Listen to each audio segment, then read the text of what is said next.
What if the very scholarships meant to uplift students are now accused of creating a different kind of divide? We are looking at a significant legal challenge unfolding in higher education, specifically at Radford University in Virginia. An organization called the Equal Protection Project, or EPP, has filed a federal civil rights complaint against them. The core of their argument is pretty stark. They claim Radford illegally used race as a factor when awarding certain scholarships.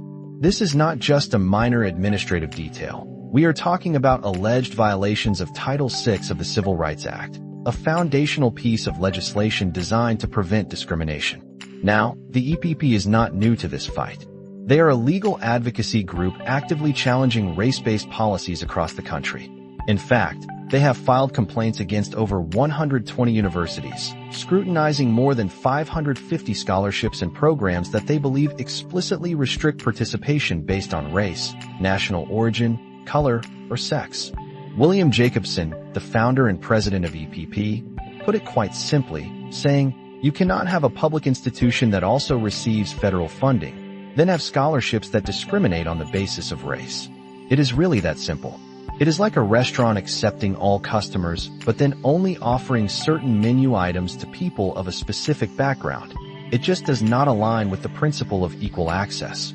EPP specifically names two scholarships at Radford: the Clementine Hansley Memorial Scholarship and the RUC George Solonevich Scholarship, alleging they show racial preference in their criteria. Jacobson's philosophy, which stems from his Legal Insurrection Foundation, a conservative media group also behind criticalrace.org, emphasizes individual merit. He believes we improve the system by focusing on students as individuals, not as proxies for identity groups. To assume someone is disadvantaged or discriminated against purely because of their skin tone, he argues, amounts to racial stereotyping, and the law simply does not permit that. They are not trying to shut down scholarships, quite the opposite. They want the money to go to students, but insist that all students should have an equal shot at it, without regard to race, color, or national origin. He even points out that Radford already has internal non-discrimination policies in place, suggesting EPP is simply asking the university to live up to its own stated rules. Radford University, for its part, has acknowledged the complaint publicly. They state they take the allegations seriously and are reviewing the issue. What happens next? The U.S. Department of Education's Office for Civil Rights will review the complaint and decide whether to launch a formal investigation. This process can easily extend for several months. Historically, Jacobson mentions, most cases like this result in schools negotiating a resolution with the Department of Education, ultimately opening up those scholarships to all students regardless of race.